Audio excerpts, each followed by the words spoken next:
हाँ, दूसरी पंक्तियों में हरवंश राय बच्चन जी हमें समझाने का प्रयास किए हैं कि संसार एक मधुशाला की तरह है। यानी ये संसार में लोग विभिन्न प्रकार के नशों में रहते हैं, विभिन्न प्रकार के नशों में उन्मुक्त रहते हैं। लेकिन ये किस प्रकार के नशे में उन्मुक्त रहते हैं, इन पंक्तियों के माध्यम से इन्होंने बताने का प्रयास किया है। ये कहते हैं कि मैं स्नेह सुरा का पान किया करता हूँ, मैं स्नेह सुरा का पान किया करता हूँ, मैं जग का कभी न ध्यान किया करता हूँ।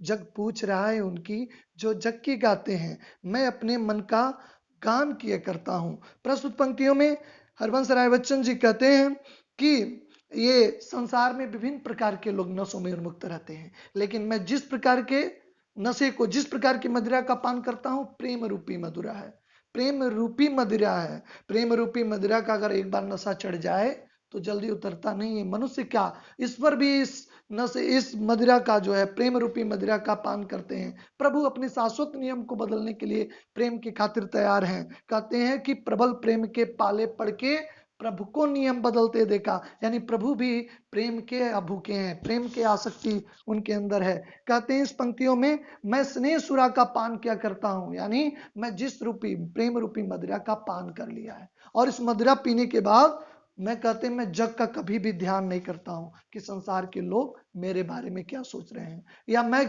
क्या सांसारिक वस्तुओं में मैं लिप्त नहीं होता हूं, सांसारिक वस्तुओं से मैं दूर हो जाता हूं। कहते हैं संसार का एक नियम है, संसार उन्हीं की पूछता है जो संसार के बारे में, सांसारिकता में लिप्त होते हैं, वैभव में लिप्त होते हैं, भौतिकता में लिप्त होते हैं, जिनके पास संसाधन होते हैं, उन्हीं के संसार पूछता है।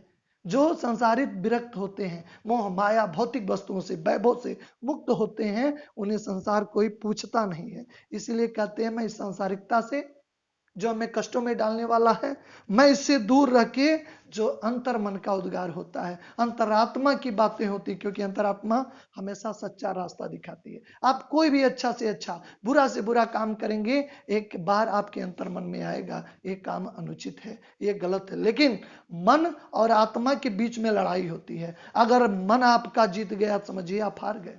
आपका मन करता है पढ़ें, अगर, लेकिन आपका आत्मा कहती है कि पढ़ें, लेकिन आपका मन कहता है अभी तो छुट्टी है, अभी तो अवकाश है, अभी क्या पढ़ने से फायदा है। दोनों में लड़ाई होती है। अगर आपका अंतरात्मा जीत गई तो समझिए आप जीत गए, अगर आपका मन जीत गया उसी दिन पढ़ाई बंद हो जाएगी। इसीलिए कभी कहता मैं अंतर मन की बातों को सुनता हूं, मैं अपने मन का गान किया करता हूं, अपने अंतर मन की बातों को सुनता रहता हूं। तीसरी पंक्तियों की बात करें, तीसरी पंक्तियों में कहते हैं हरिवंश राय बच्चन जी कि मैं निज उर के उद्गार लिए फिरता हूं। यहां पे एक शब्द आया है उद्गार शब्द। उद्गार मतलब होता है विचार, और उर का अर्थ होता है हृदय।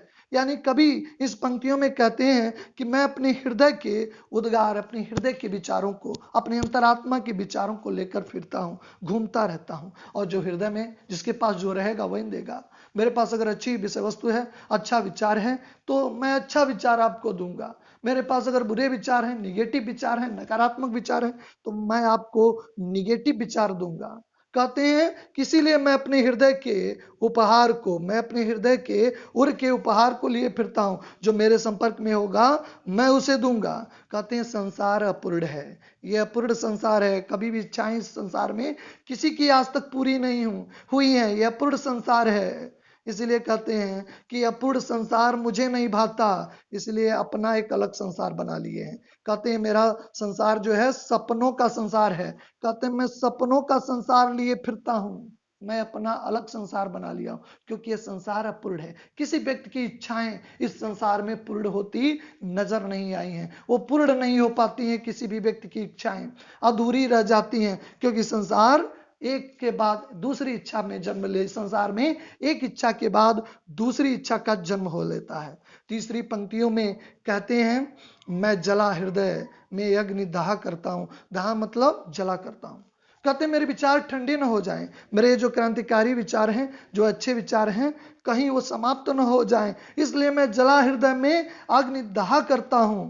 सुख दुख दोनों में मग्न रहा। बड़ी ऊंची बात इस पंक्तियों में इन्होंने कहा है कि मैं सुख दुख दोनों में मग्न रहा करता हूं। बड़ी जो ऊंची बात है। समत्व भाव, गीता में कृष्ण ने कहा था अर्जुन से कि वही पुरुष जो है सन्यासी होता, वही पुरुष जो है जिसके अंदर समत्व भाव होता है, दुख का शोक न करें और जो आपके पास सुख है उसका हर्ष न करें, क्योंकि एक चक्र है, सुख के बाद दुख और दुख के बाद सुख होता है।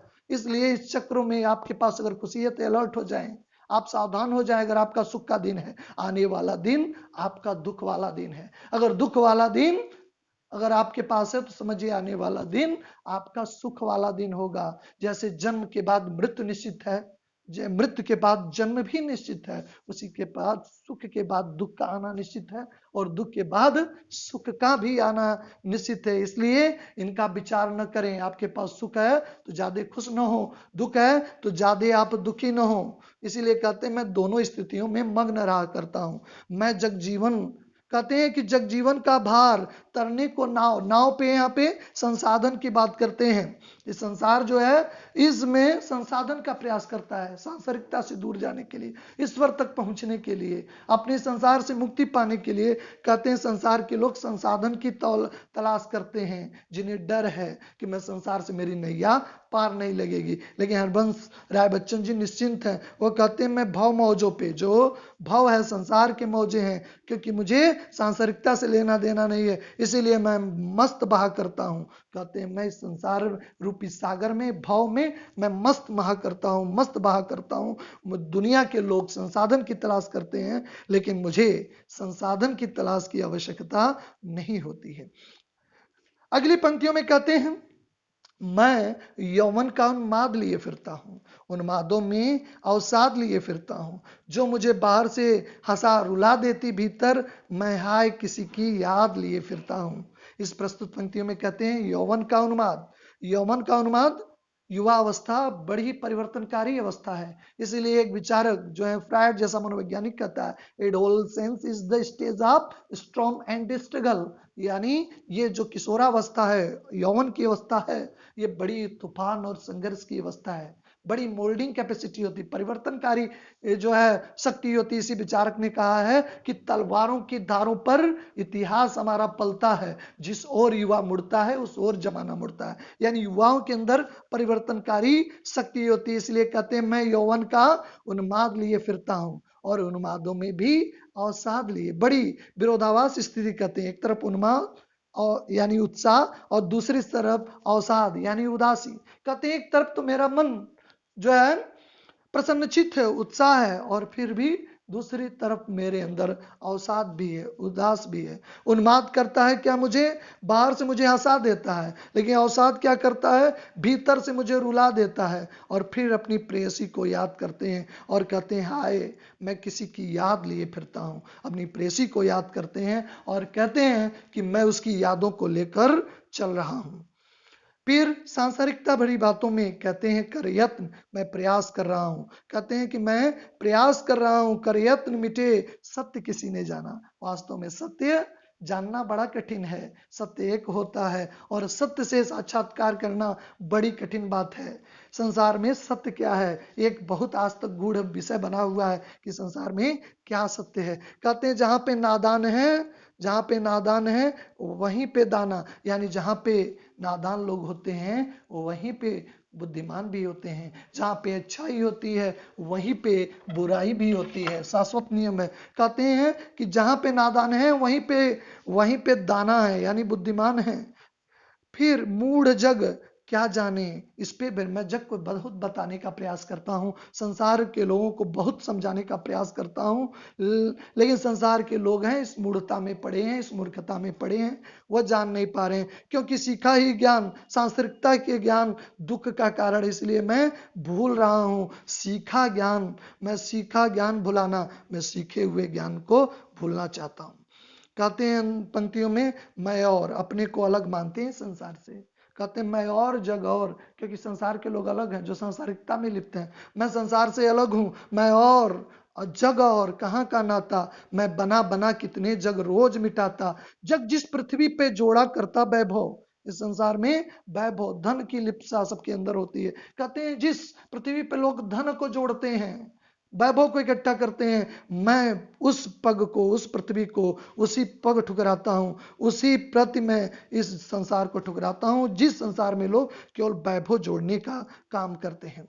फिर आगे पंक्तियों में कहते हैं कि निज रोदन में मैं राग लिए फिरता हूँ, शीतल बाड़ी में आग लिए फिरता हूँ, जिसपे भूपों के प्रसाद निछावर मैं खंडहर का वो भाग लिए फिरता हूँ। इस पंक्तियों में कहते हैं कि मैं अपने निज माने अपने रोदन, अपने करुणा में भी एक प्रकार का राग लिए फिरता हूँ। मेरी बाड़ी तो शीतल है, लेकिन इसमें बड़ी क्रांतिकारी भावना है, एक आग है मेरे अंदर।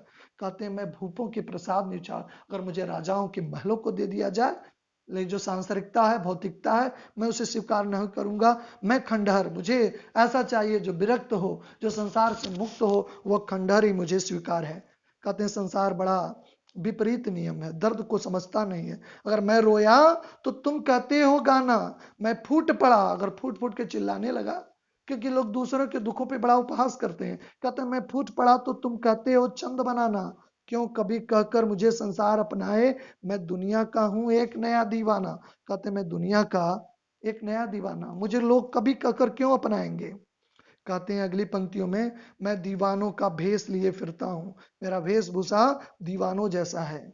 और व्यक्ति जब पागल हो जाए, पागलपन की अवस्था में आ जाए, समझिए सफलता की, कहा गया कि इफ यू आर क्रेजी, अगर आप पागलपन की अवस्था में हैं, समझिए आप सफलता की सीढ़ी चढ़ने वाले हैं। मैं मादकता निशेष, ऐसी मादकता है सुरापान करने के बाद प्रेम रूपी, कि अब कोई मादकता यानी मदहोशी शेष नहीं है, सुनकर जिसको जग झूमे लहराए, मैं मस्ती का संदेश लिए फिरता हूं।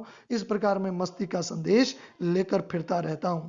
देखिए ये कविता थी आत्म परिचय, इनका एक भाग और है जो है दिन जल्दी जल्दी ढलता है, और नेक्स्ट वीडियो पार्ट में हम सभी लोग अध्ययन करेंगे। आशा है मुझे कि आप सभी बेहतर ढंग से समझने का प्रयास किए हैं। अगर कोई इसमें आपको त्रुटि नजर आता है तो आप जो है कमेंट के माध्यम से, टिप्पणी के माध्यम से आप मुझे अवगत करा सकते हैं।